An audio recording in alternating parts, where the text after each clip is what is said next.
Kalau istilah orang belanja yang baru DP gitu, baru panjar, baru diberikan panjarnya.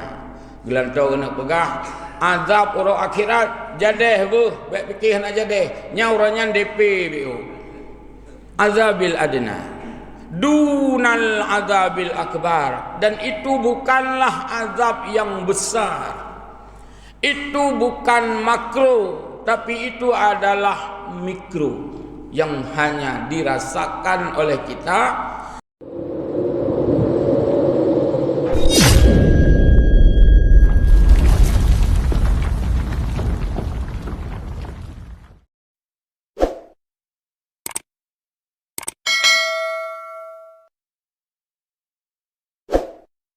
Jamaah salat subuh Masjid Jami yang mulia, senantiasa kita memuji Allah Azza wa Jalla. Pada subuh yang mulia ini kembali dan senantiasa kita bermohon secara rutinitas, simultan, terus menerus, sambung menyambung, kita senantiasa berada di dalam saf jamaah yang menyembah Allah Azza wa Jalla, menyadari bahwa diri kita adalah hamba yang tidak memiliki apapun juga. Semuanya kita merupakan pemberian dari Allah Subhanahu wa taala, dan hidup kita hari ini pun merupakan keselamatan yang Allah berikan dari musibah yang pernah terjadi 20 tahun lalu dalam peristiwa yang sangat dahsyat yang menggemparkan dunia, yang tadi malam diperingati di provinsi dan juga di kampung-kampung melalui tazkirah tsunami 20 tahun sudah kita lewati. Pada Rasulullah sallallahu alaihi wasallam senantiasa kita menyampaikan selawat dan salam atas tuntunannya yang telah mengajarkan kita bagaimana menyikapi sesuatu yang terjadi, baik terjadi atas pribadi kita, punya sikap yang kita ambil, ada tindakan dan juga ada keputusan secara sikap jika sesuatu itu terjadi pada diri kita. Juga jika terjadi pada keluarga kita, ada sikap yang harus kita ambil. Jika terjadi pada masyarakat kita, jika terjadi pada lingkungan kita, semuanya ada sikap yang mesti kita sikapi dengan bijak. Musibah telah berlalu dalam konteks gempa bumi dan tsunami. Sikap apa yang kita ambil bagi kita masyarakat Aceh, itu pun diajarkan oleh Rasulullah sallallahu alaihi wasallam. Bersyukurlah kita masyarakat Aceh pada saat mengalami tsunami, hilang semua fasilitas kita, hilang rumah, hilang saudara kita, hilang tubuh, hilang jasad, hilang ruh. Tetapi iman alhamdulillah tidak dibawa oleh arus tsunami. Iman tidak hanyut, iman senantiasa menyertai kita.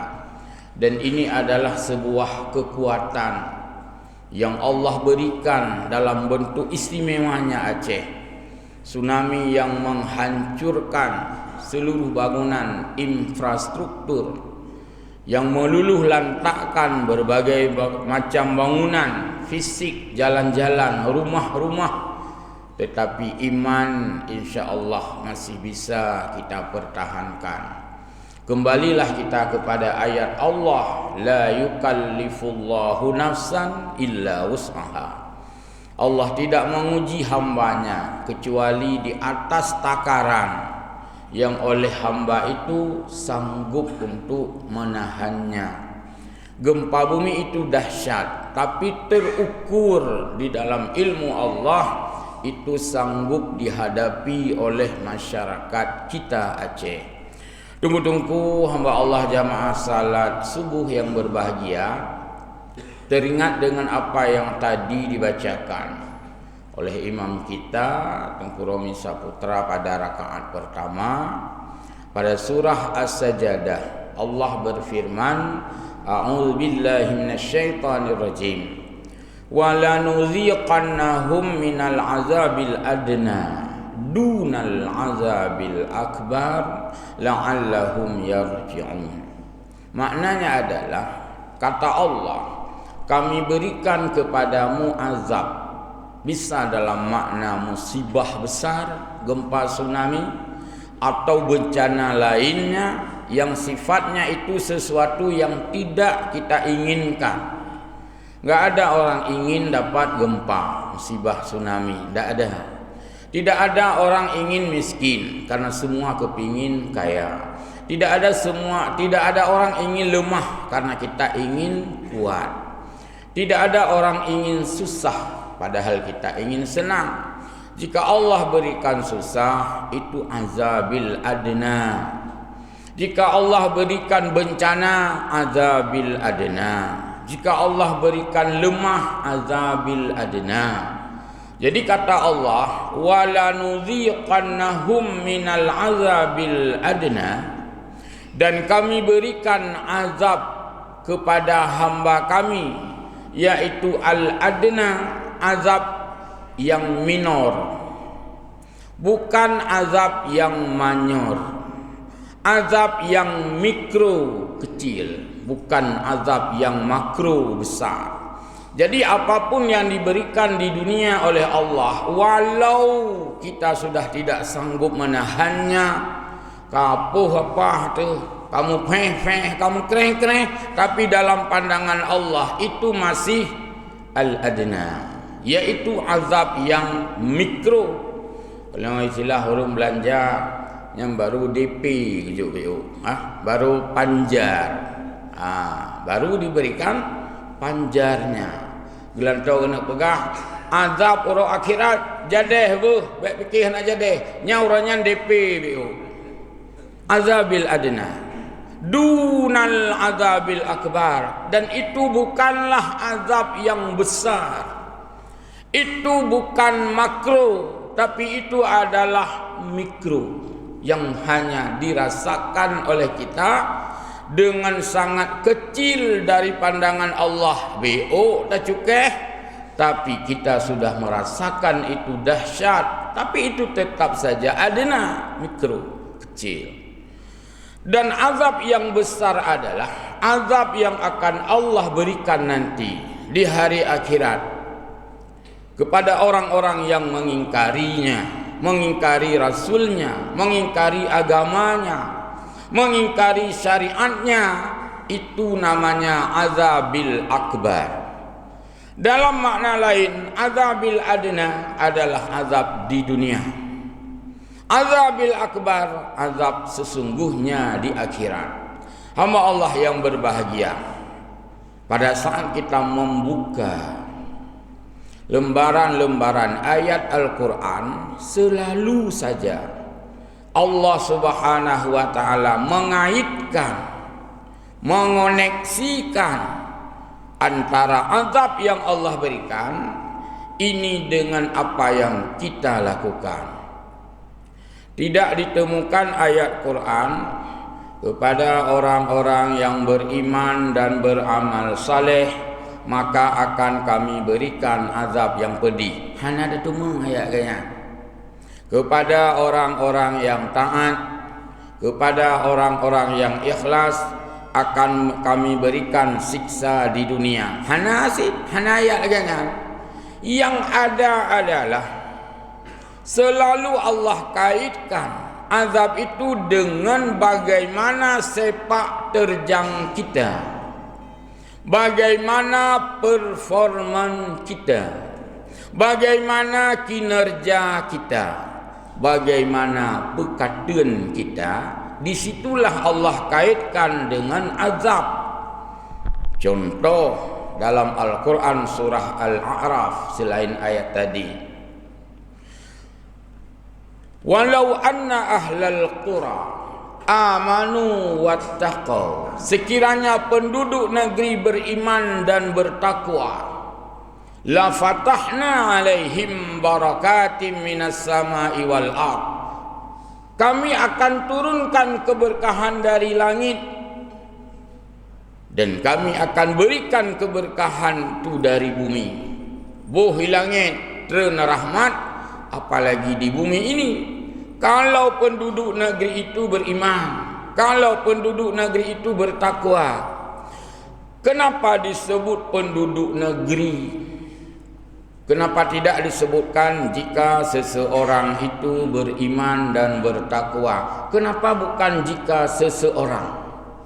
Bukan personal, bukan privasi-privasi, bukan pribadi-pribadi, bukan perorangan, tapi Allah sebutkan ahlal qura, yaitu penduduk negeri, karena menunjukkan bahwa musibah yang terjadi, malapetaka yang Allah turunkan adalah bukan saja ditunjukkan karena rusaknya pribadi, tapi rusaknya komunitas, rusaknya masyarakat, rusaknya kaum, rusaknya penduduk.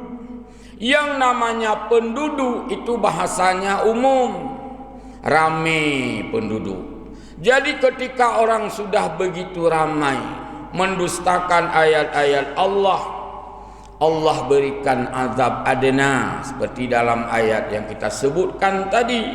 Artinya Allah mengajak kita untuk membangun kesalehan sosial, bukan saja kesalehan personal.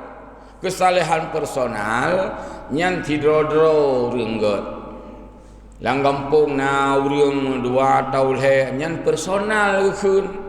Tapi kalau ahlul qura itu penduduk, karena sangat susah mencari penduduk yang taat, tapi mudah mencari seseorang yang taat. Sangat susah mencari masyarakat yang disiplin, tapi mudah mendapatkan seseorang yang disiplin. Sangat sulit mencari masyarakat yang hidup bersih, tapi mudah mencari seseorang yang hidup bersih. Buat menyokar rame-rame, susah. Susah menemukan WC umum yang bersih, tapi mudah mendapatkan WC pribadi yang bersih. Punya WC pribadi mudah. Pegelih ke dro kan, tak pegot ke dro tu, tak toek ke dro tu. Mudah. Tapi kalau bicara WC umum sudah tidak mudah, karena sudah melibatkan banyak orang. Apalagi ada orang yang memang gaya hidupnya itu murah. Buat menyokong murah, kan agak lihat. Hana lagi timang, gak murah. Lagi kita nyuruh murah lah, gak murah kan? Yang nak tegut murah. Yang gesok si patu dari gebelah warna fun hitam, ka warna krim, hana pernah geut mentiga, murah dah orang. Yang baje kamu gaya tambah gaya sama dengan gaya gaya. Miyu lo, gak murah udik. Hana berarti pilih. Ini artinya potret manusia yang tidak menggambarkan ketaatan atau kepatuhan sosial. Sehingga dalam ayat ini Allah menyorot kehidupan saleh itu secara sosial. Walau anna ahlal qura, hamba Allah yang berbahagia, la fatahna alaihim barakatim minas sama'i wal ardh, kami akan menurunkan keberkahan dari langit, turunnya rezeki dari langit. Tafsir menyebutkan al-matar, yaitu hujan. Turun hujan dari langit sebagai simbol kesuburan dan rezeki. Dengan turun hujan basah bumi. Dengan basah bumi artinya bumi ini, tanah ini produktif. Tumbuh-tumbuhan subur, banyaknya tumbuhan, banyaknya menghasilkan makanan karena hujan yang Allah berikan. Ternujen bulut tanah belang. Bulut tanah belang sama dengan itimoh padi. Itimoh padi menghasilkan padi. Padi itu dikupas menjadi beras. Beruh tatagun beruh tapajuh beruh tiga tu. Ban tiga tajak masjid. Itu rezeki. Karena sumber rezeki itu dari tanah yang subur. Dan kita pun dijadikan dari tanah. Tanyonyo dari tanah. Walaupun lahir di rumah sakit. Lahir di mandu rumah sakit. Tapi itu dari tanah. Karena tanah itu menghasilkan makanan. Lagi kita pegahuno. Ada beras. Jadi nasi. Kita makan nasi. Ada tenaga. Lalu dari mana tumbuhnya manusia itu? Dari tanah. Karena manusia melakukan prosesi pernikahan. Pernikahan itu adalah perpaduan dua jenis manusia, di mana dalam Al-Quran sudah disebutkan ayat tentang biologis, adanya sulbi wa taraib, dan itu juga dari tanah. Maka jadilah kita manusia, nutfah, mudghah, hingga jadi adik bayi. Itu tarik ulikut dari tanah semua. Al-matar, sumbernya lagi dari hujan. Maka Allah katakan la fatahna alaihim barakatim minas sama'i wal ardh. Kehidupan manusia yang subur, kehidupan manusia yang makmur. Jadi kemakmuran suatu bangsa itu juga terukur dengan tingkat dan volume ketaatannya secara kolektif kepada Allah. Secara kolektif, secara sambung menyambung, secara sistem hidup kita, secara sistem. Disitulah keberkahan. Sehingga Allah kadang-kadang menghadirkan contoh-contoh negeri yang makmur. Juga Allah memberikan contoh negeri-negeri yang tidak makmur. Kalau kita lihat dalam Al-Quran, Allah mencontohkan negeri yang tidak makmur. Ujung-ujungnya karena ingkar kepada Allah. Jadi yang namanya azabil adna itu mulai apa yang dirasakan oleh umat-umat sebelum kita. Bagaimana terjadinya siksaan Allah kepada kaum Nabiullah Nuh? Dunal adna mantap. Habaq kalau akhirat. Siksaan Allah kepada kaum Samud dunal adna, termasuk musibah gempa dan tsunami di Aceh. Dilihat dari apa yang terjadi secara nyata, bukan mimpi. Itu juga masih kategori dunal azabil adna. Karena dalam Al-Quran pun itu disebutkan. Wa idzal biharu fujirat. Dalam ayat lain wa idzal biharu suyirat. Karena dua ayat kan. Wa idzal biharu fujirat. Ayat yang lain wa idzal biharu suyirat. Kemarin tafsir di Kutablang sudah kita jelaskan. Air laut ada saatnya Allah angkat ke atas. Padahal air itu berada mulai dari landasan lautan sampai ketinggiannya sekian kaki, meter, mil. Gubuut ia dalam oleh Allah. Gesungkit ia. Wa idzal biharu suyirat. Lalu ia yang musungkit watuh. Wa idzal biharu fujirat. Gurun darat. Maka tsunami adalah prosesnya itu terangkatnya air dari landasan laut. Air bawah mengamak. Itu munguk. Igraham ialah laut. Igerto tu lalu sujirat menghempaskan ke darat.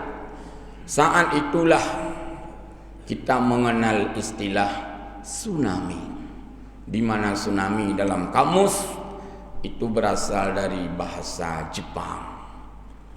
TS tulisan ji, tsunami. Jadi menyon TS nya nyan tanda ji Jepang. Moto Mitsubishi. High is dan sebagainya. Jadi kenapa dari Jepang? Karena apa yang dirasakan oleh kita masyarakat Aceh itu duluan mereka yang merasakan tsunami itu. Bahkan tsunami adalah negara yang paling banyak memberikan care, perhatian kepada tsunami.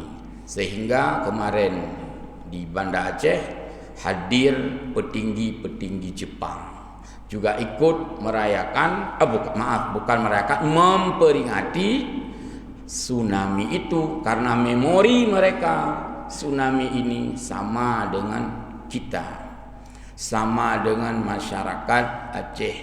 Sehingga kemarin dibunyikan serune pada momen detik tsunami 3 menit. Imsu lagi tanya pacara itu hari merenungkan. Alat itu juga ditiru di Jepang karena mereka lebih merasakan. Mungkin ya dari segi kualitas sumber daya manusia berbeda. Ada orang yang begitu jatuh sanggup bangun.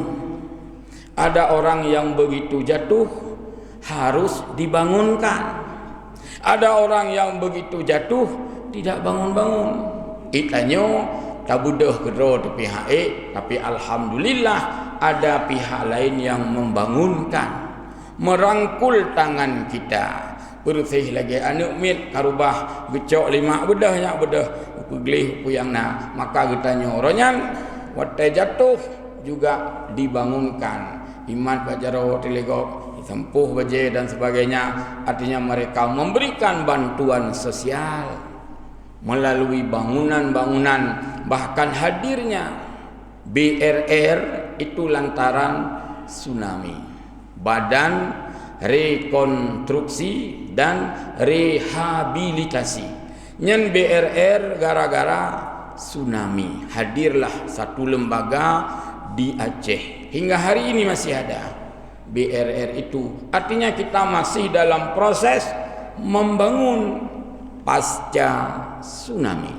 Hamba Allah jamaah salat subuh yang berbahagia.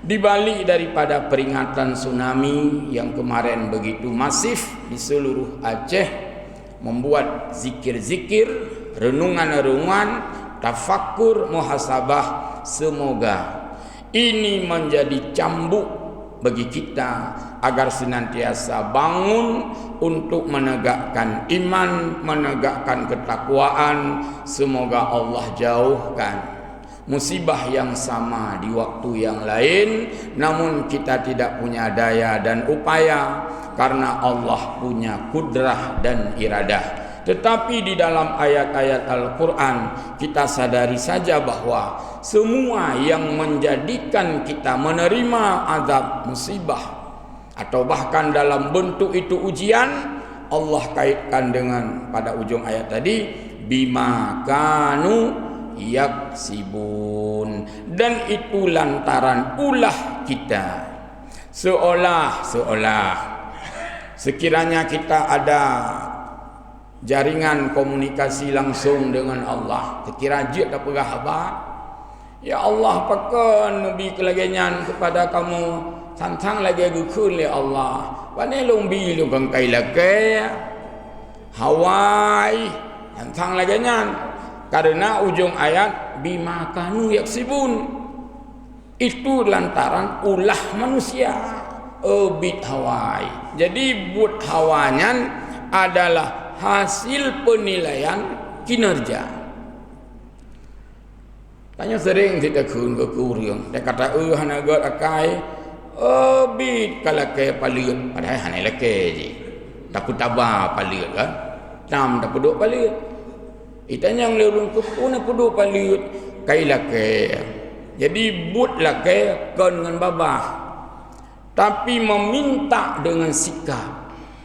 Hai buat ula-ula hana talake, tapi orang memberikan punishment, hukuman secara sikap. Musuh katanya tajak si pula jamon lang ruang belah gaduh pegat kacau, gaduh pekaru kan mengan murid pekaru, guru-guru dah pekaru nyang keputu biat tu. Lalu orang tanya kepuna putu biat jih bak si pula hana long putu biat ke kepala pula kailake. Artinya dia tidak meminta dengan mulut, tapi dia meminta dengan sikap. Maka kita sebagai hamba Allah Subhanahu wa taala yang begitu banyak menikmati nikmat Allah free tanpa bayar, lalu ketika tidak baik kita gunakan, maka Allah menegur kita. Gempa bumi dan tsunami Aceh tahun 2004 yang hari ini 20 tahun berlalu, itu adalah bentuk peringatan Allah Subhanahu wa taala, dan dengan itulah kita merubah sikap, merubah paradigma, merubah cara berfikir, dan merubah daripada gaya hidup kita dari arah hedonisme, orang yang bersifat kedunia-duniaan, kita rubah menjadi orang bersifat keakhirat-akhiratan. Dunia kita gunakan sebagai fasilitas, akhirat kita jadikan sebagai tujuan. Karena dunia ini terbatas dan akhirat tidak terbatas. Semoga peringatan tsunami yang berlalu menjadi peringatan kita semua secara massal dan masif, mengingat peristiwa itu masih terngiang, mengingat peristiwa itu masih terbayang, dan itu adalah sebagai teguran bagi Allah untuk kita. Amin ya rabbal alamin. Wallahul muwaffiq ila aqwamit thariq. Mohon maaf. Wassalamualaikum warahmatullahi wabarakatuh.